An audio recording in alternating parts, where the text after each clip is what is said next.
আসসালামু আলাইকুম বন্ধুরা, আমার চ্যানেলে আপনাদের সকলকে স্বাগত। আজ আমি রান্না করেছি কক মুরগির ভুনা।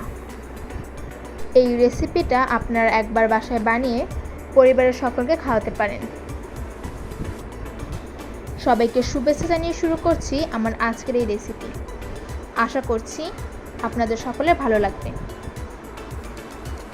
এই রেসিপির জন্য আমি এখানে নিয়েছি একটা কক মুরগি ও নিয়েছি 2টা দারচিনি, 4 থেকে 5টা এলাচ, 4 থেকে 5টা লবঙ্গ, 6 থেকে 7টা গোলমরিচ। এগুলোকে একসাথে এখন আমি পাটায় বেটে নেব। আপনারা চাইলে ব্লেন্ডারও করে নিতে পারেন।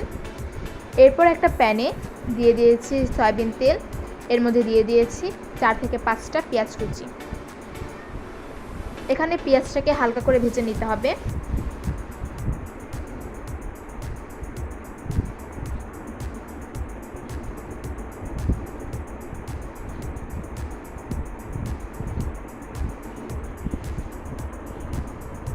পেঁয়াজটা হালকা করে ভাজা হয়ে গেলে এর মধ্যে দিয়ে দিচ্ছি 1 চা চামচ রসুন বাটা, 1 চা চামচ আদা বাটা। এখন মশলাটাকে কষিয়ে নেব যেন মশলাটা থেকে কাঁচা গন্ধ না আসে।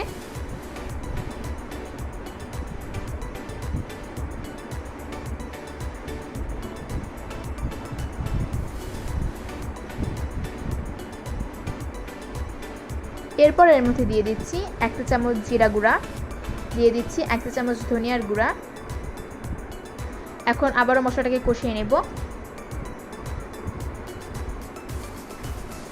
এর মধ্যে দিচ্ছি 1.5 চা চামচ মরিচের গুঁড়ো ও 1 চা চামচ হলুদের গুঁড়ো দিয়ে মশলাটাকে কষিয়ে নেব।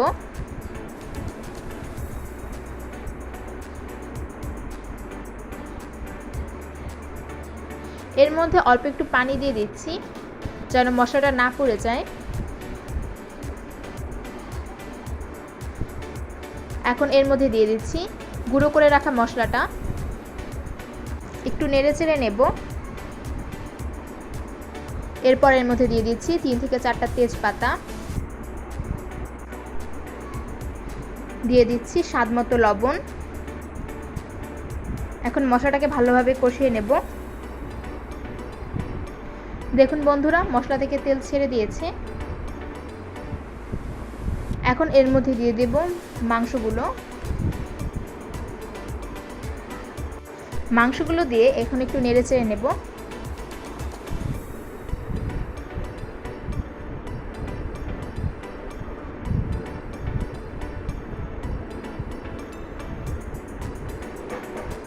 এখন ঢেকে দেব 5 থেকে 6 মিনিটের জন্য।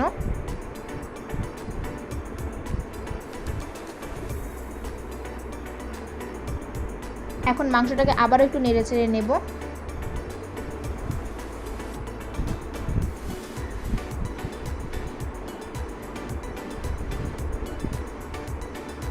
ঢেকে দিচ্ছি।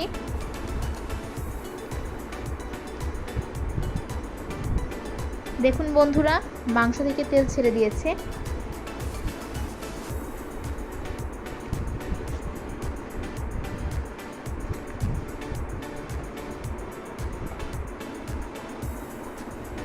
এখন এর মধ্যে দিয়ে দিচ্ছি পরিমাণ মতো গরম পানি। আপনারাও একটু গরম পানি দেওয়ার চেষ্টা করবেন। এখন মাংসগুলোকে একটু নেড়েচেড়ে ঢেকে দিতে হবে।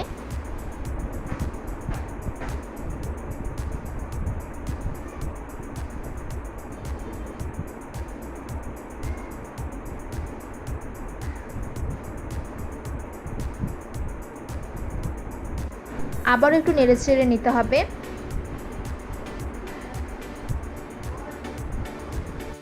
এখন মাংসগুলোকে ঢেকে দিয়ে 3 থেকে 4 মিনিট রান্না করে নেব।